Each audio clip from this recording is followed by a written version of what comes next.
So now we're going to be learning about the first war of the Diadochi. Last video was the Lamian War, now we're at the first war of the Diadochi. Of the Diadochi began.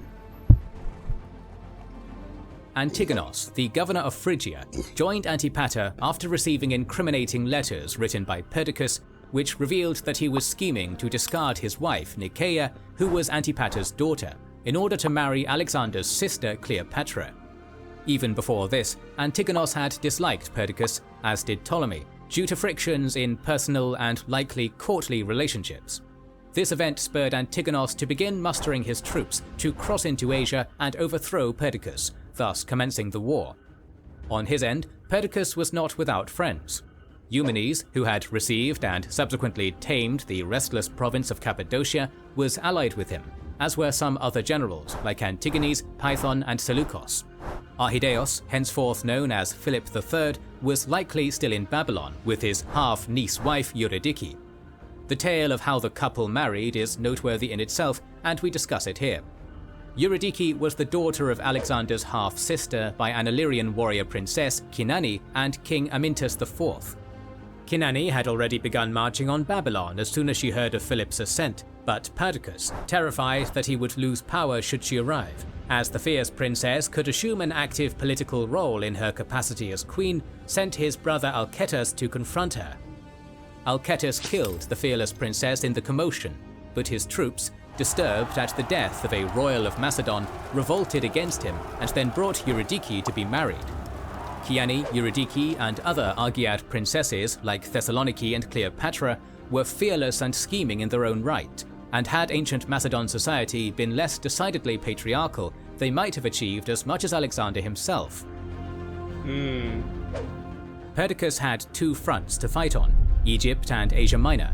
As Eumenes was in Cappadocia, it was far better for him to be dispatched to deal with Craterus and Antigonos. He himself assembled his generals and marched on from Babylon. Ptolemy was expecting this, and using his newfound resources in the bureaucracy of Egypt, began to fortify the borders of the Nile. Perdiccas marched through Syria, Palestine, and the Sinai Peninsula south towards Egypt. In 321 BCE, he arrived near the city of Pelusium, on the easternmost riverbank of the Nile. Opposite him were the Ptolemaic troops under the command of the future founder of the dynasty, Ptolemy. Garrisons were staged across the river, prepared to meet the pretender emperor, while the major Ptolemaic force was mobile and ready to move at will to any part of the front.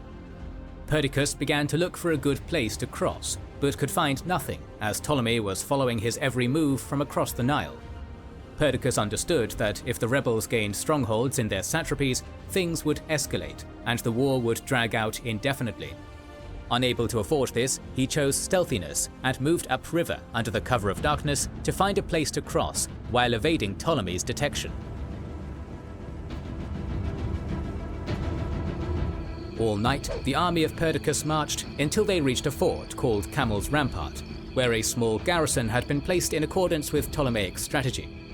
Before Selene, Khonshu, and Al-Lat departed to greet the dawn deities Eos, Rakepri, and Shahar, I have to say, I do find Ptolemy interesting, as I've often said he's my favorite of the Diadochi, and, you know, I find it interesting just how he was, from last video, the first to completely stomp on the idea of any of Alexander's children inheriting the empire, wanting to kind of,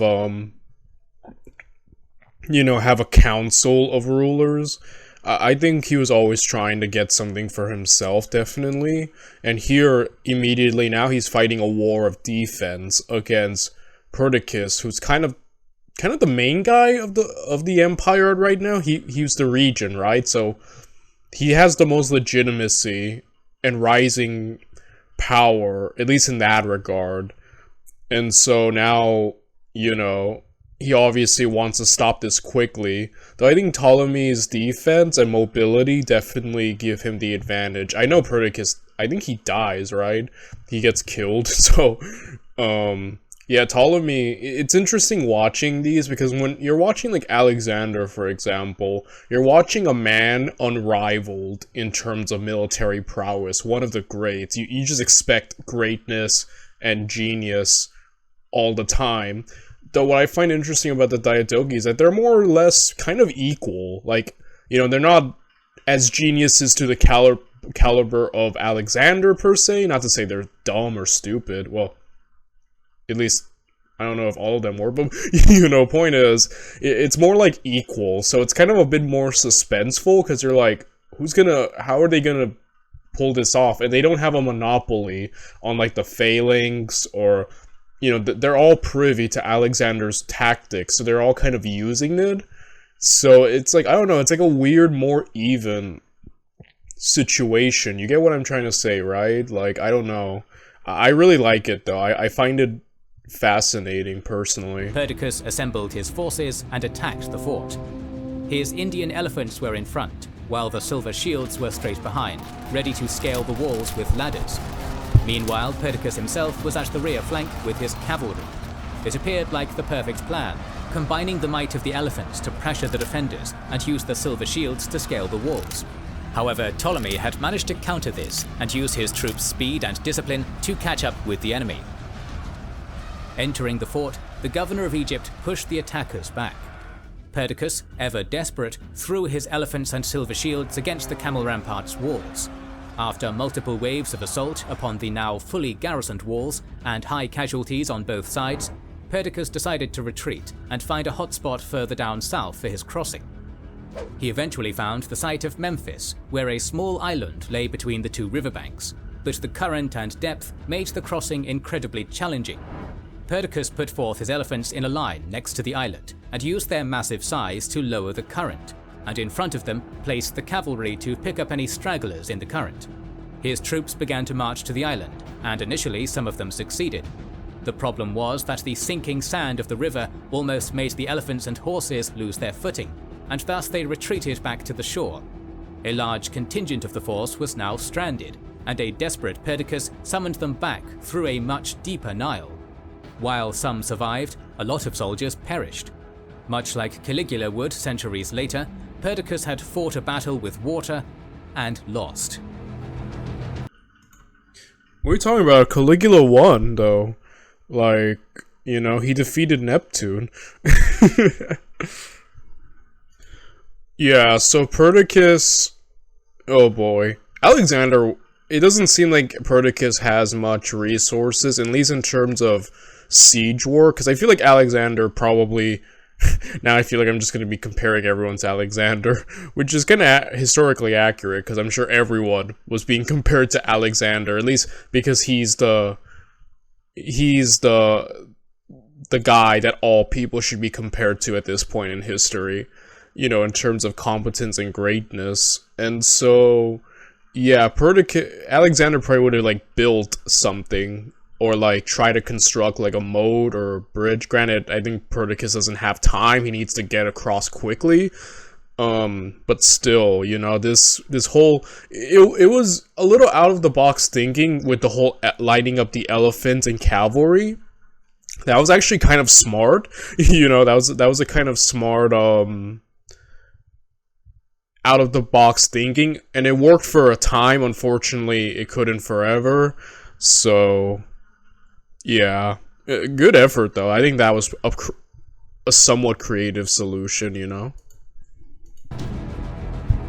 The campaign to recover the body of Alexander in Egypt and restore order to the Macedonian Empire was in complete chaos, and perhaps understandably, Perdiccas' soldiers were extremely angry. His chief allies, such as Antigenes, Python, and Seleucus, were now convinced that Perdiccas was criminally incompetent.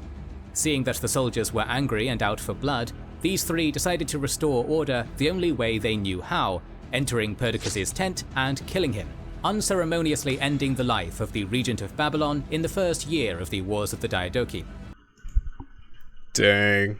Again, that constant treachery among the Hellenistic people. Yeah. You're gonna get a lot of that, huh? Perdiccas was ultimately a competent but unfortunate man. He was indeed skilled in both court politics and in putting down rebellions, and proved as much during his prime when he fought alongside Alexander. But in the end, he could not face so many misfortunes in the cutthroat world of Hellenistic generalship. The three generals packed up and left Egypt, leaving Ptolemy to return to his newfound empire and eagerly begin mixing Egyptian and Greek customs for a new age. On the northern fronts, there was absolute chaos as well. Eumenes had lost control of the fleet, whose sailors saw Perdiccas as a weak and scheming king. They thus defected and moved to the European side of the Hellespont to help Antigonos, Antipater and Craterus. Alcetus, alongside other generals, was not willing to serve under Eumenes, and a certain Neoptolemus even mutinied. He fled from Eumenes after losing the short battle and marched to join Antipater. After receiving Neoptolemus, Antipater split his forces in two, himself going east and then south towards Egypt, while Craterus stayed in Anatolia to fight Eumenes. Eumenes had some local troops under the command of the Persian satrap Pharnabazos III, who amassed his cavalry and a certain Phoenix of Tenedos. He had approximately 20,000 troops, while Craterus and Neoptolemus also had around 20,000 troops to command. The combination of Persian troops was helpful for Eumenes, but he also knew that many of the Macedonian troops respected and feared Craterus, a notorious general and skilled tactician. Craterus was part of the infamous left flank of the Battle of Issos, and participated in...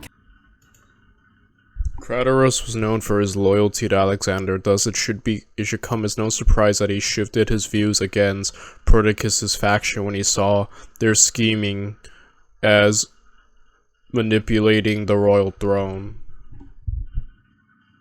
Campaigns with Alexander all over Asia and all the way to India, where he commanded the rear in the Battle of Hydaspes.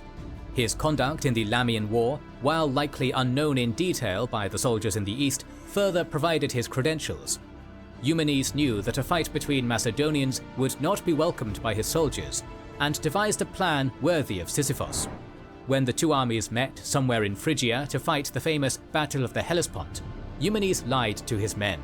He told the troops that they would not be fighting Craterus, but Neoptolemus, whom they already saw as a traitor. He then took the Thracians and Asians, who had no respect for Craterus, a man they knew little of, and positioned them all as cavalry on the left flank, facing... Dang, I love this. I love this big brain maneuver from Eumenes. So he's like, lies, straight up lies. We're not facing Craterus, we're facing Neoptolemus. It's like, okay, that sounds good. And then move all of the people who have no care for Craterus to face him directly. Dang, Eumenes, like, obviously cunning, though we're gonna see how he does in the field of battle, but that's already off the bat pretty smart thinking there. Craterus' right flank. This was unusual, for this position was usually reserved for Macedonian nobles, who saw it as an honourable position. Eumenes' long centre line was composed of a small contingent of Macedonian phalangists as its core and local mercenaries surrounding them. Eumenes himself went on the right flank with the Cappadocians, who now respected him. On the other end of the field, Craterus placed himself alongside his companions on the right wing flank, with a large corps of Macedonian infantry at the centre. This centre was placed in pike formation, while Neoptolemus was on the left flank opposite Eumenes with cavalry. Craterus is said to have marched forth first from his flank, and at that moment Eumenes commenced his double flank assault. The Thracians sprung forth and clashed with Craterus, while Eumenes went forth to face Neoptolemus. The distance made sure that none of the Macedonians on Eumenes' side heard Craterus' voice. Craterus met his end that day, either falling from his horse and being trampled, or merely dying from the brutal cavalry combat. So ended the life of the great general, causing his cavalry flank to disband in chaos. On the other side... Dang, dude, Eumenes, like, I mean, the battle's not done yet, you know, but still, that... Off the bat, I have to kind of give it to Eumenes. That impressed me. The way he saw that and put, like, all positioning right there to not allow the Macedonians to hear Craterus and possibly defect. So, again, very smart man. Side of the battle, Eumenes and Neoptolemus' troops were engaged in mortal combat, and the two generals sought to fight each other. Eventually, they saw each other and shot forth into the deep. In the ensuing battle, the older and more experienced Eumenes defeated and killed Neoptolemus, severing the general's... I love that. Epic one-on-one duels. like we saw in Pyrrhus of Epirus when he challenged people to one-on-one duels. It's kind of cool to just see it because it's very it's like a Homeric poem, right? With two leaders fighting, and again, all these men are trying to emulate Alexander, so they're in the battle getting their hands dirty too, which is always just admirable when you see a leader willing to just fight alongside his men. Again, Eumenes, man. Again, I'm impressed by him. Ship on both sides of the enemy army. Thus, Eumenes was triumphant once more. The Macedonian enemy troops joined him at first, after Eumenes offered them amnesty and a chance to join him, but soon after they changed their minds, fleeing towards Antipater. The troops in Egypt had sided with Ptolemy in the end, and the three generals were also in the country. Antipater initially hoped to get Ptolemy as regent, but the founder of the Ptolemaic dynasty refused. The best way to solve this impasse, as well as acknowledge the power of Python, Seleucus and Antigenes, was the partition of Triparadisos of 321 BC. Paradisos or Paradisi in Avestan is a walled enclosure or hunting reserve, usually for the pleasure of Persian nobility. These large enclosed paradise gardens were infamous for the idyllic nature and luxury, and ended up being the name of the word paradise, wow, or heaven in many Western languages. Paradise gardens remain popular in various forms in Hellenistic, Arabian, and Persianate empires, from the Mongols to the Ottomans to the Seleucids and to the Al-Andalus, though they merged with other local garden traditions. When the generals met in the titular town of Triparadisos in modern-day Lebanon. A key unresolved issue at this meeting was that Eumenes was not invited, but we will get to that later. In this conclave of generalissimos, the empire was redivided. Seleucus, who had managed to secure his position, began negotiations with Antipater. Against the protests of Eurydice, General Arrhidaeus was made co-regent alongside Python. Roxane's baby son, Alexander IV, was to move with his mother to Pella in Macedon. Seleucus became governor of Babylon, which would serve him well in future endeavors, and Antigenes received Susa. Antigonos received multiple Anatolian satrapies, and other less seminal generals and local nobles received or maintained their satrapies. Antigonos, having received regions like Phrygia, was also entrusted with one more task, defeating the lone rebel Eumenes. To that end, he set forth from Triparadisos and moved back north to the lands where Phrygians and Greeks mingled. Find the lowest price. As his enemies advanced on him, an increasingly isolated Eumenes was desperately seeking allies. Perdiccas's brother Alcetus was an obvious choice, despite their differences, so he went to Pisidia to discuss a potential partnership with him.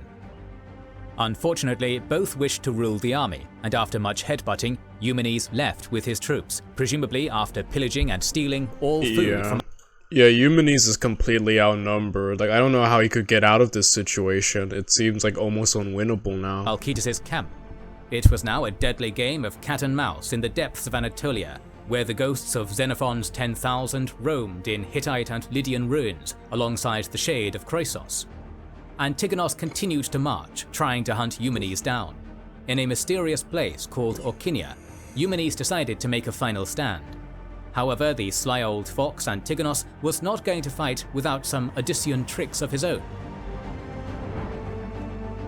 We know little about this specific battle, but Antigonos and Eumenes likely both employed typical formations of cavalry on their flanks and typical Macedonian phalanxes in their centers. Antigonos elongated his phalanxes by having them half in depth, causing the enemy forces of Eumenes to think that the Antigonid army had been empowered by an even more powerful barrage of reinforcements. As the armies prepared to fight, yet another misfortune struck Eumenes. Apollonides, his cavalry commander from the other flank, deserted and joined Antigonos. Dang. Dude, Eumenes got wrecked. Wow. It's routed the Eumenidean force and caused mass catastrophe in the ensuing battle. Eumenes and his remnants escaped and went to the east, to the fortress of Nora. On the way, he was chased by the elder Antigonos, but Eumenes managed to avoid further battles, even going so far as sending a secret message to one of Antigonos's generals, Menander, to hide their baggage so Eumenes' own troops wouldn't get out of control and loot it. Eventually, Eumenes reached Nora and hid within its walls. Antigonos surrounded him and besieged the city, but there was still another remnant faction to deal with, that of Alcetus. Thus, he left a token force to continue the siege and went west to Pisidia to snuff out the flames of Perdican disorder. We know very little of the so-called Battle of Cretopolis, but there are some details we can go off to recreate a relatively consistent play-by-play. Alcetus, as well as his allies Attilos, Dokimos and Polymon, were amassing their forces to try and gain a foothold in Anatolia and had taken control of a pass near Cretopolis.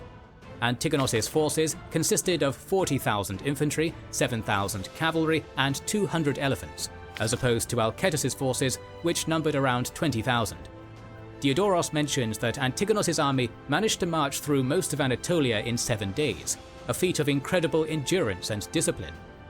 Antigonos' troops, like an army of solid snakes and Sam Fishers, arrived so quickly that the enemy was completely surprised. The trumpets of the elephant troops were the first thing that Alcetus' troops heard, and they realized that they were completely screwed. Antigonos seized some nearby hills and managed to gain the higher ground. Antigonos and Dokimos formed their phalanxes, but Alcetus, with the cavalry and the peltasts, summited the hills on the ridge and began to attack. Antigonus, however, was possessed of Heracles' strength while wrestling Kerberos, the Hound of Hades. He took 6,000 cavalry and then charged down the hill with incredible speed. The two cavalry forces crashed, and Alcetus was defeated. He ordered the cavalry to retreat, and moved back to the phalanx, sustaining heavy losses. The Antigonid forces began to descend on the remnants of the Perdican force, and the phalanx had no time to form up. Thus, they took their most desperate and difficult decision to surrender. Alcetus escaped with local Pisidians and fled to the city of Temessos. However, the local population wanted to hand him over to Antigonos, so Alcetus committed suicide. The Perdican upstarts were now completely defeated. While all this had been happening, Eumenes remained trapped in Nora, struggling to find a way out of the fight. Antigonus returned with the full might of his armies, but continued to have difficulties getting into the city. Inside, Eumenes had maintained a strict fitness regimen by making makeshift gyms for his soldiers. Thus, despite being outnumbered and trapped, morale among Eumenes' men was high. It took over a year of negotiations, but eventually some sort of deal was struck, and messengers were dispatched with details of peace deals for Eumenes. Antigonos was also not keen on killing Eumenes, thinking him a skilled general to have by his side. The messengers made their way to Macedonia, where Antipater had moved back to, alongside his son Cassander, his ally Polyperchon, and the family of Alexander, including his widow Rushanek and son Alexander IV. Barsani was likely at Pergamon at this time. The messengers reached Pella, but shocking news awaited them. Antipater had died at age 81 and chosen Polyperchon over his son Cassander for his successor as regent. Cassander was angry and demanded the position. Thus, the Second War of the Diadochi, with new alliances, was about to begin. Dang. I'm kind of happy Eumenes is still around. Like I said, I was actually kind of impressed by his performance earlier on. And it's amazing how, like, Perdiccas was technically the legitimate regent left by Alexander, and yet it's like all... And by the... Technically everyone else was the rebel, at least in terms of going against that order, you know what I mean? So it's like, by the end, Perdiccas' faction were the rebels, which is funny to think about, like how it completely flipped on him. He got killed right away. And I know of Cassander. He murders Alexander's family. So Cassander's kind of a jerk. He's probably the biggest, I mean, maybe a bold statement, but probably the biggest jerk of the Diadochi. So yeah, just instantly everything has just turned on its head. And tomorrow we're going to be looking at the Second War of the Diadochi. So I'll see you guys tomorrow. Bye everyone.